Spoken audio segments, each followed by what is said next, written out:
নগর ভবনের সামনে আজও ইশরাক সমর্থকদের অবস্থান, মেয়র হিসেবে শপথ না পড়ানো পর্যন্ত আন্দোলন চালিয়ে যাওয়ার বার্তা। ঐকমত্য কমিশনের সাথে দ্বিতীয় দফায় চলছে জামায়াতে ইসলামীর বৈঠক। সুষ্ঠু, অবাধ ও সন্ত্রাসমুক্ত নির্বাচনী লক্ষ্য, দাবি নায়েবে আমিরের।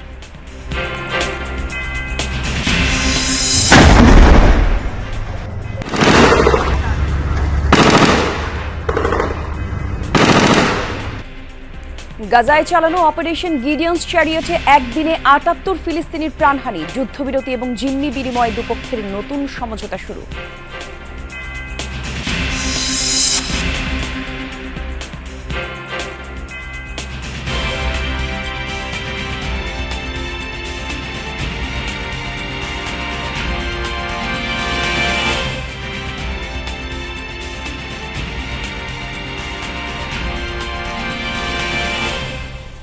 আমন্ত্রণ যমুনা নিউজে, আপনাদের সাথে আমি জান্নাতুল কলি আছি। শিরোনাম দেখছিলেন শুরুতে। ইশরাক হোসেনকে ঢাকা দক্ষিণ সিটি কর্পোরেশনের মেয়র হিসেবে শপথের দাবিতে নগর ভবনের সামনে বিক্ষোভ করেছেন তার কর্মী সমর্থকরা। আজ স্থানীয় সরকার উপদেষ্টা আসিফ মাহমুদ সজীব ভুইয়ার পদত্যাগের দাবিতে নেতাকর্মীরা আন্দোলন করছেন। সকাল থেকে চতুর্থ দিনের মতো চলছে এই আন্দোলন। এ সময় নগর ভবনের সামনে সড়ক অবরোধ করে কর্মী সমর্থকরা শপথের দাবিতে স্লোগান দিচ্ছেন। তারা বলছেন, আইন উপদেষ্টা এবং স্থানীয় সরকার উপদেষ্টার কারণেই শপথ নিতে পারছেন না ইশরাক হোসেন। মেয়র ঘোষণার রায়কে আমলে না নিয়ে আদালত অবমাননা করছে অন্তর্বর্তী সরকার। এদিকে আন্দোলনের কারণে নগর ভবনের সেবা কার্যক্রম বন্ধ আছে। গত ২৭ মার্চ ইশরাককে মেয়র হিসেবে ঘোষণা করে রায় দেন ঢাকার প্রথম যুগ্ম জেলা জজ এবং নির্বাচনী ট্রাইব্যুনাল। আদালতের রায়ের পর ইশরাককে ঢাকা দক্ষিণ সিটি কর্পোরেশনের মেয়র ঘোষণা করে ২৭ এপ্রিল গ্যাজেট প্রকাশ করে নির্বাচন কমিশন ইসি।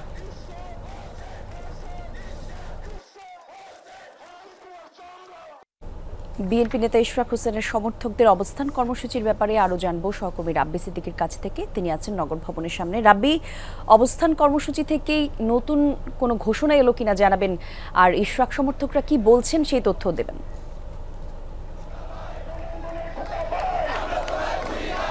কলি, আসলে বিক্ষুব্ধ নেতাকর্মীরা সকাল থেকে নগর ভবনের সামনে অবস্থান নিয়ে বিক্ষোভ করছেন এবং তারা বলছেন যে অন্তর্বর্তী সরকারের দুজন উপদেষ্টা, তারা নাম উল্লেখ করছেন যে স্থানীয় সরকার উপদেষ্টা এবং আইন উপদেষ্টা, এই দুই উপদেষ্টার কারণেই তাদের নেতা ইশরাক হোসেন তিনি মেয়র হিসাবে শপথ নিতে পারছেন না। আমরা দেখতেই পাচ্ছেন যে এখানে নগর ভবনের সামনে ইঞ্জিনিয়ার ইশরাক হোসেনের যারা কর্মী সমর্থক আছেন তারা এখানে উপস্থিত হয়েছেন এবং তারা বলছেন যে আসলে সরকার কেন কোন উদ্দেশ্য নিয়ে ইশরাক হোসেনকে এখনও মেয়র হিসাবে শপথ পড়াচ্ছেন না সেটা নিয়ে তারা সন্দেহ প্রকাশ করছেন এবং এখানে থেকে পদত্যাগের দাবি উঠছে।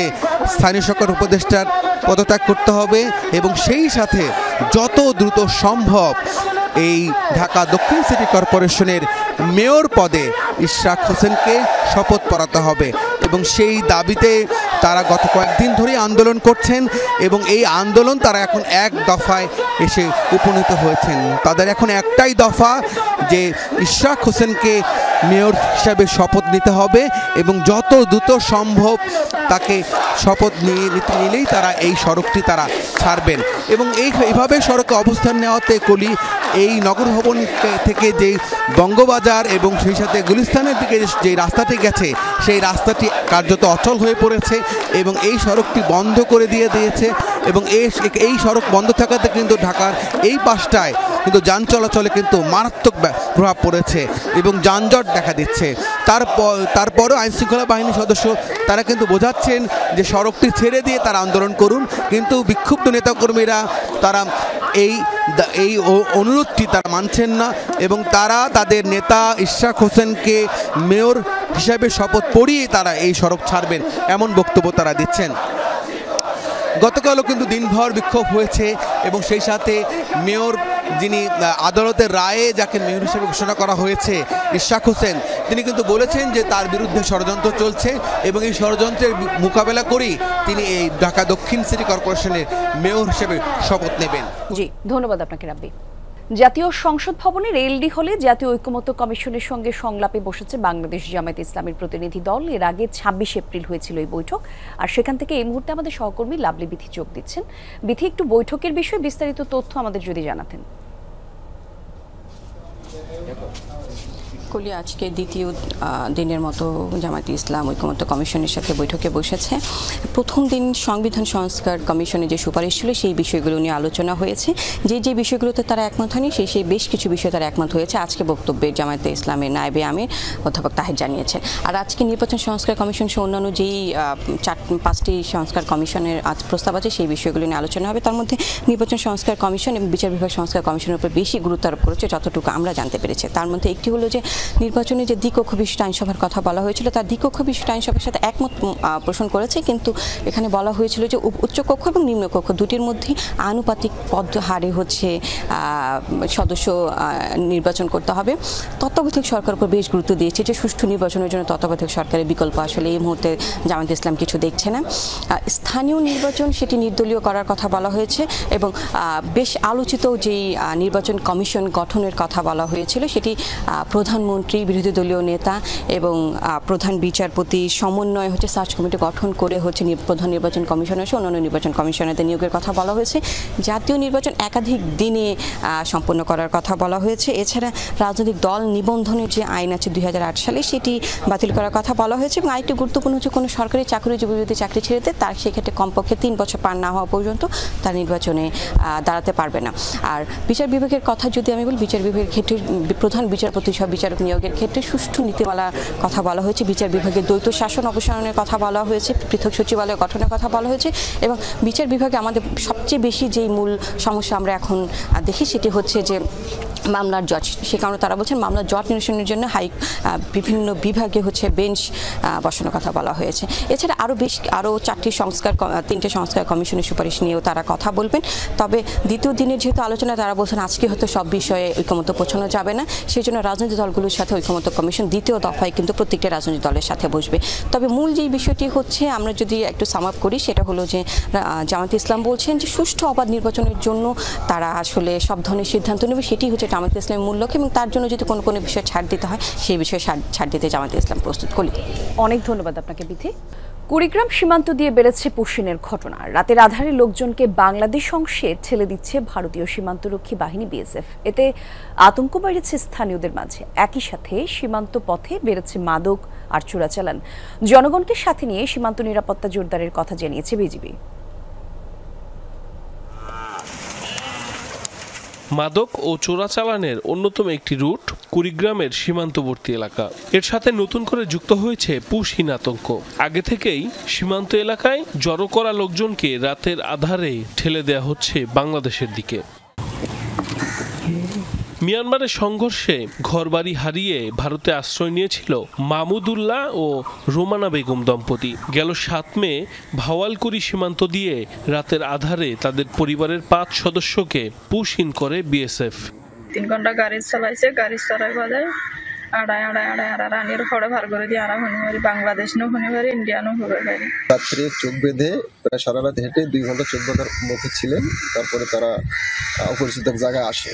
সকালবেলা যখন আমাদের খবর দেয় তখন আমরা বুঝতে পারি আমাদের সামনে তারা এসেছে, ওনারা বুঝতে পারে বাংলাদেশ। জেলার 7 উপজেলার সাথে ভারতের আসাম, পশ্চিমবঙ্গ ও মেঘালয় রাজ্যের সীমান্ত রয়েছে। এর মধ্যে স্থল ও নদীপথে 50 থেকে 60 কিলোমিটার অংশে নেই কাঁটাতার। চলতি মাসে বিভিন্ন সীমান্ত দিয়ে ভারতে থাকা 36 রোহিঙ্গা সহ 44 জনকে পুশহীন করে বিএসএফ। পূব দিক থাই 30-40 জন লোক আসতে আছে, সব আমি নিজে দেখলাম।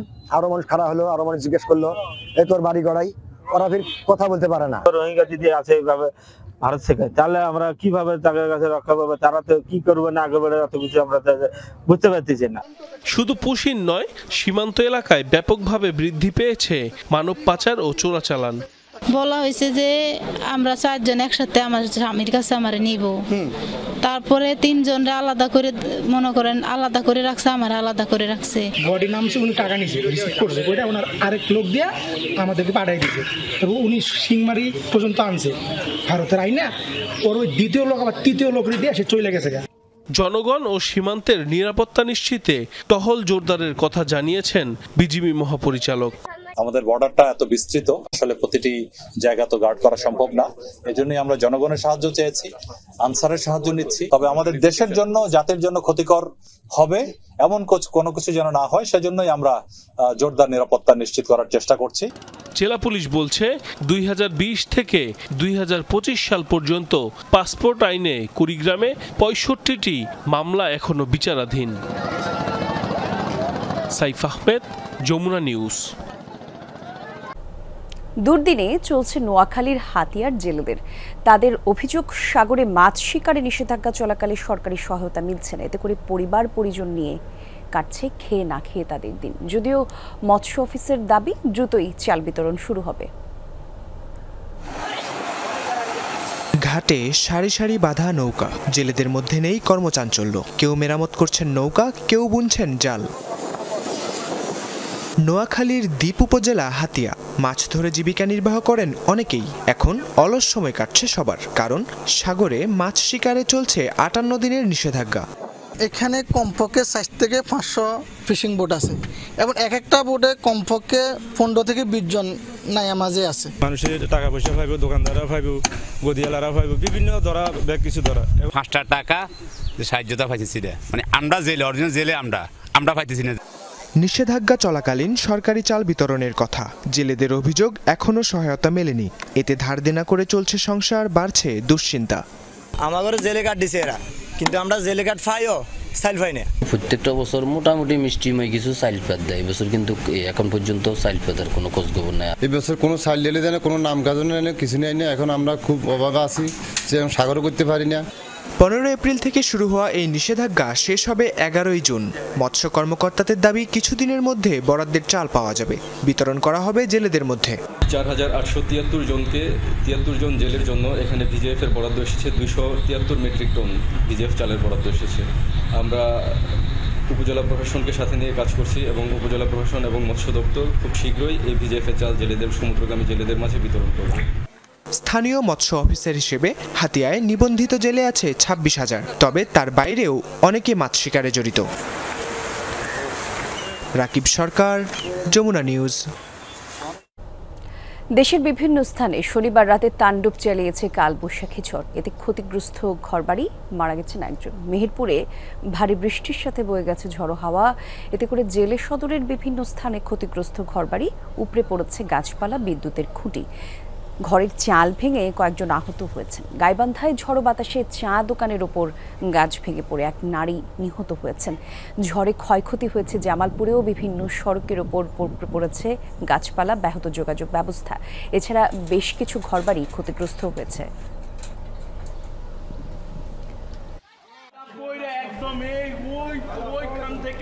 ফরিদপুরে বজ্রপাতে আগুন লেগে একটি তুলার গুদাম পুড়ে গেছে। শনিবার রাতে সদর উপজেলার কানাইপুর বাজারে এই ঘটনা ঘটে। স্থানীয়রা জানিয়েছে, বাজারের আমির হোসেন তুলার গুদামের পাশে খেজুরের গাছের উপর বজ্রপাত হলে আগুন ধরে যায়, আর মুহূর্তেই সেই আগুন ছড়িয়ে পড়ে গুদামে। পরে ফায়ার সার্ভিসের 2টি ইউনিট 1.5 ঘন্টার চেষ্টায় আগুন নিয়ন্ত্রণে আনে। সাম্য হত্যার বিচার দাবিতে ঢাকা বিশ্ববিদ্যালয়ের রাজু ভাস্কর্যে হবে ছাত্র সমাবেশ। সেখান থেকে যোগ দিচ্ছেন সহকর্মী মনিরুল ইসলাম। মনির, সমাবেশে তো এর মধ্যে শিক্ষার্থীরা আসা শুরু করেছেন, একটু বিস্তারিত জানাবেন আমাদের কি অবস্থা সমাবেশের?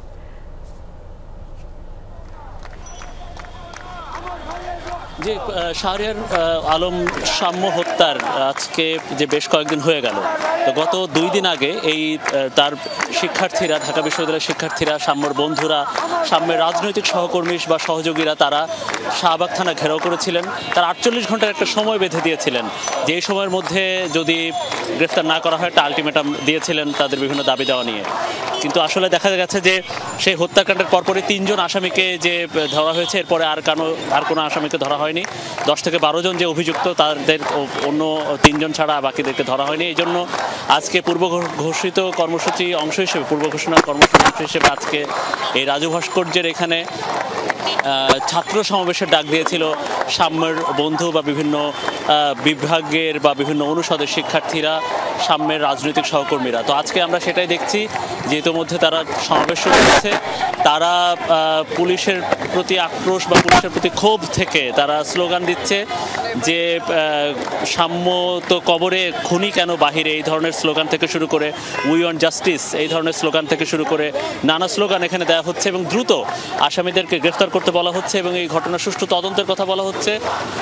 স্লোগানে উঠে আসছে ঢাকা বিশ্ববিদ্যালয় ক্যাম্পাসে শিক্ষার্থী বান্ধব করার এই ক্যাম্পাসটাকে এবং এই ক্যাম্পাসের আশপাশটাকে আরও নিরাপদ করার, বিশেষ করে সোহরাওয়ার্দী উদ্যান, কার্জন হলের আশপাশ এবং অন্যান্য ফুলা রোড থেকে শুরু করে নীলক্ষেতের আশপাশে ঢাকা বিশ্ববিদ্যালয়ের আশপাশটাকে ঢাকা বিশ্ববিদ্যালয় ক্যাম্পাসের এটা শিক্ষার্থী বান্ধব করার জন্য আবেদন জানানো হচ্ছে এই সমাবেশ থেকে। এবং সমাবেশের ব্যানারে লেখা আছে এই হত্যাকাণ্ডের বিরুদ্ধে তাদের ছাত্র সমাবেশ এবং সাম্যের ছবি সম্বলিত প্লাকার্ড, বিভিন্ন দাবি দেওয়া সম্বলিত ব্যানার বা পোস্টার নিয়ে এখানে এসেছেন শিক্ষার্থীরা, যোগ দিয়েছেন সাম্যের যে বিভাগ, শিক্ষা ও গবেষণা ইনস্টিটিউট সহ আশপাশের বিভিন্ন বিভাগের শিক্ষক এবং শিক্ষার্থীরা ওই ছাত্র সমাবেশে অংশ নিয়েছেন, সংহতি জানিয়েছেন। জি, ধন্যবাদ আপনাকে মনির। গাজায় থামছে না ইসরায়েলি বর্বরতা। টানা তৃতীয় দিনের মতো চলছে অপারেশন গিডিয়ন্স চ্যারিয়ট। মধ্যরাত থেকে চালানো এই হামলায় এ পর্যন্ত প্রাণ হারিয়েছে কমপক্ষে ৭৮ ফিলিস্তিনি। দক্ষিণে খান ইউনিসের নিরাপদ অঞ্চল হিসেবে ঘোষিত আল মাওয়াসিতে নতুন করে সহিংসতা চালিয়েছে তেল আবিব। নিহত কমপক্ষে ৩৬ জন, আহত বহু মানুষ। কুয়েতি ফিল্ড হাসপাতাল এবং নাসের হাসপাতালে চিকিৎসাধীন তারা। ভয়াবহ হামলার শিকার উত্তর গাজার জাবালিয়া ধ্বংসস্তূপের নিচ থেকে উদ্ধার করা হয়েছে ৪ শিশুর মরদেহ। গাজায় ১.৫ বছরে বেশি সময় ধরে চলমান ইসরায়েলি আগ্রাসনে নিহত ৫৩,০০০ বেশি ফিলিস্তিনি।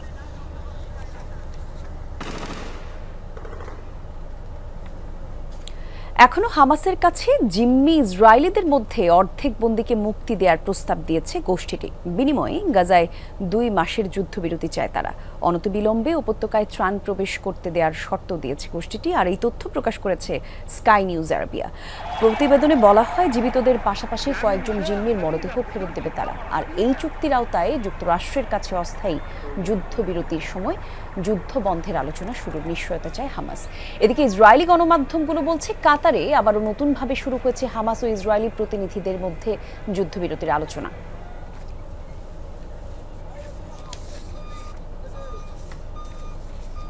ফিনল্যান্ডের মাঝ আকাশে ২টি হেলিকপ্টারের সংঘর্ষে প্রাণ হারিয়েছেন ৫ আরোহী। শনিবার ইউরা বিমানবন্দরের কাছে দুর্ঘটনার কবলে পড়ে উড়োযান দুটি। পুলিশ জানিয়েছে মাঝ আকাশে সংঘর্ষের পর হেলিকপ্টারগুলো ভূপাতিত করা হয় আর সড়ক থেকে প্রায় ৭০০ মিটার দূরে ছড়িয়ে পড়ে সেই ধ্বংসাবশেষ। এটি হেলিকপ্টারে ছিলেন ২ জন, অপরটিতে ৩ জন ছিল। কর্তৃপক্ষ জানিয়েছে একটি উৎসবে অংশ নিতে যাচ্ছিল উড়োযানগুলো, যেগুলোর মালিক ছিল এস্তোনিয়ার ২টি বেসরকারি প্রতিষ্ঠান। দুর্ঘটনার কারণ জানতে তদন্ত চলছে।